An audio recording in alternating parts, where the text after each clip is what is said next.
నమస్కారం. సొంత భూమి కాగితం కోసం ఆఫీసుల చుట్టూ తిరిగి తిరిగి అలసిపోయారా? ఆ చేతిలో ఉన్న కాగితం అది మామూలు పత్రం కాదండి, అదొక పవర్ఫుల్ ఆయుధం. ఈరోజు మనం ఆ ఆయుధాన్ని సరిగ్గా ఎలా వాడాలో తెలుసుకోబోతున్నాం. అసలు ఈ ప్రశ్న ఎందుకు వస్తుంది? ఎందుకంటే మనలో చాలామందికి ప్రభుత్వ ఆఫీసుల్లో ఇదే అనుభవం ఎదురవుతుంది. సర్వర్ డౌన్ అయింది, రేపు రాండి అనే మాటలు విని విని నిజంగా విసుగొచ్చేసుంటుంది. ఆ నిస్సహాయ స్థితిలోనే కదా ఈ ప్రశ్న మనసులోంచి వస్తుంది.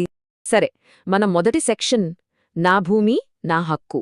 అస్సలు విషయమేంటంటే ఇది మనం వాళ్ళని అడుక్కునే దానం కాదు, ఇది మన హక్కు. అవునండి, ఇది నిజం. ఎన్నో ఏళ్లుగా ఇదే కథ జరిగింది. మన సొంత భూమి కాగితం కోసం వెళితే అధికారులు మన మీద ఏదో జాలి చూపిస్తున్నట్టు, పెద్ద ఉపకారం చేస్తున్నట్టు ఫీలయ్యేవాళ్లు. చాలామందికి ఇలాంటి అనుభవం ఉండే ఉంటుంది కదా. అయితే ఇప్పుడు సీన్ మొత్తం మారిపోయింది. కొత్తగా వచ్చిన 2025 భూచట్టంలో ఒకే ఒక్క సెక్షన్, అదే సెక్షన్ 12, ఈ మొత్తం ఆటను మార్చేసింది. ఇదే మన కొత్త ఆయుధం. చూడండి, చట్టంలో అక్షరాల ఇలాగే రాసి ఉంది. ఇందులో మనం ముఖ్యంగా గమనించాల్సిన పదమేంటో తెలుసా? అందరికీ ఇవ్వాలి అంటే కేవలం ఆ భూమి ఓనర్కు మాత్రమే కాదు, ఎవ్వరు అడిగినా సరే ఇచ్చి తీరాలి. సో ఇకపై ల్యాండ్ రికార్డ్స్ తీసుకోవడం అనేది చట్టబద్ధంగా ప్రతి ఒక్కరి హక్కు. దీని అర్థమేంటంటే మన భూమి రికార్డ్ ఇకపై ఒక పబ్లిక్ డాక్యుమెంట్. అంటే అదొక సీక్రెట్ ఫైల్ కాదు, ఆఫీసులో ఎక్కడో దాచిపెట్టేది అస్సలు కాదు. ఎవ్వరైనా సరే దానికి కట్టాల్సిన ఫీజు కట్టి ఆ కాపీని తీసుకునే హక్కు ఉంటుంది. ఇది చాలా చాలా కీలకమైన మార్పు. మరి మార్పు ఎంత పెద్దదో మనకి క్లియర్గా అర్థం కావాలంటే పాత చట్టాలకి ఈ కొత్త అధికారానికి మధ్య తేడా ఏంటో చూడాలి. ఒకప్పుడెలా ఉండేది, ఇప్పుడెలా మారింది ఓసారి చూద్దాం రండి. ఒకసారి చూడండి, 1970లో కదైతే ఒక చిన్న కాగితం ముక్క కోసం వీఆర్ఓ గారి చుట్టూ ప్రదక్షిణలో చేయాల్సొచ్చేది. ఇక 2020లో ధరణి పోర్టల్ వచ్చింది. ఇది కొంచెం మార్పు తెచ్చింది.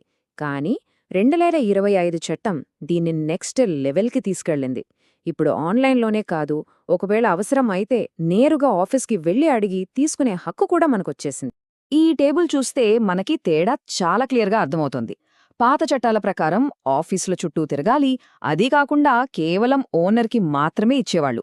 కానీ కొత్త చట్టంలో చూడండి, ఇది ఆన్లైన్లో అందరికీ అందుబాటులో ఉంటుంది. అంతేకాదు, బ్యాంకులు లాంటి సంస్థలు కూడా డైరెక్ట్గా యాక్సెస్ చేసుకోవాలి. సరే, ఈ కొత్త అధికారంతో మనకొచ్చే లాభాలేంటి? 1, బ్యాంక్ లోన్లు చాలా ఈజీ అవుతాయి. 2, కోర్ట్ కేసుల్లో ఇది ఒక పక్కా సాక్ష్యంగా పనిచేస్తుంది. అయితే డేటా అంతా పబ్లిక్గా ఉండటం వల్ల చిన్న రిస్క్ ఉంటుంది. కానీ లాభాలతో పోలిస్తే ఇది చాలా చిన్న విషయం. ఓకే, చట్టం బానే ఉంది, కాని ప్రాక్టికల్గా ఏం చెయ్యాలి? ఒకవేళ ఆఫీసర్లు సహకరించకపోతే పరిస్థితేంటి? వాళ్ల వేధింపుల్ని మనం ఎలా ఎదుర్కోవాలి? ఇప్పుడు దీని గురించి మాట్లాడుకుందాం. అధికారులు సర్వర్ పనిచేయట్లేదు, కాగితం ఇవ్వలేం లాంటి సాకులు చెప్పారనుకోండి. అప్పుడు మనం ధైర్యంగా ఎలా చెప్పాలి?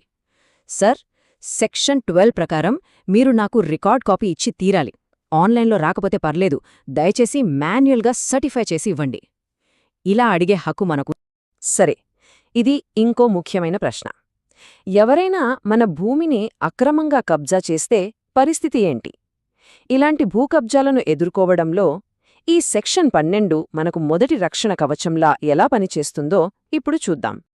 చూడండి, ఎవరైనా భూమి కబ్జా చేస్తే మనం చేయాల్సిన స్టెప్స్ ఇవి. ఫస్ట్ స్టెప్, వెంటనే సెక్షన్ 112 కింద మన రికార్డ్కి సంబంధించిన సర్టిఫైడ్ కాపీ తీసుకోవాలి. ఎందుకంటే సెక్షన్ 11 ప్రకారం ఆ కాగితమే మన హక్కుకి తిరుగులేని ప్రూఫ్. ఇక ఆ ప్రూఫ్ చేతిలో పెట్టుకుని ధైర్యంగా పోలీసులకి లేదా కోర్టుకి ఫిర్యాదు చేయొచ్చు. ఇప్పుడు మనం ఫైనల్ స్టేజ్కొచ్చాం. అవినీతి, మోసాలు ఇలాంటివి ఎదురైతే ఒక పౌరుడి చేతిలో ఉన్న అంతిమ ఆయుధమేంటో తెలుసుకుందాం. ఒక్క నిమిషం, ఇక్కడో చిన్న హెచ్చరిక. కొంతమంది అధికారులు మనల్ని కన్ఫ్యూజ్ చేయడానికి కావాలనే పాత రికార్డులు చూపించి తప్పుదారి పట్టించే ప్రయత్నం చేయొచ్చు. సో జాగ్రత్తగా ఉండాలి. మరి ఇలాంటి పరిస్థితుల్లో మన చేతిలో ఉన్న బ్రహ్మాస్త్రమేంటో తెలుసా? అదే సమాచార హక్కు చట్టం, ఆర్టీఐ. దీన్ని ఉపయోగించి మనం మొత్తం సిస్టమ్నే ప్రశ్నించొచ్చు. వాళ్లు సహకరించట్లేదంటే సూటిగా ఆర్టీఐ ద్వారా ఈ ప్రశ్నలు వెయ్యాలి. సెక్షన్ 12 ప్రకారం నా సర్వే నంబర్ డేటాను ఆన్లైన్లో ఎందుకు పెట్టలేదు? నేను ఫీజు కట్టడానికి రెడీగా ఉన్నా కూడా సర్టిఫైడ్ కాపీ ఇవ్వడానికి ఎందుకు నిరాకరిస్తున్నారు? కారణాలు చెప్పండి. నా రిక్వెస్ట్ను రిజెక్ట్ చేస్తున్న ఆఫీసర్ పేరు, ఆయన హోదా ఏంటి? ఈ ప్రశ్నలు వాళ్లని జవాబుదారీగా నిలబెడతాయి.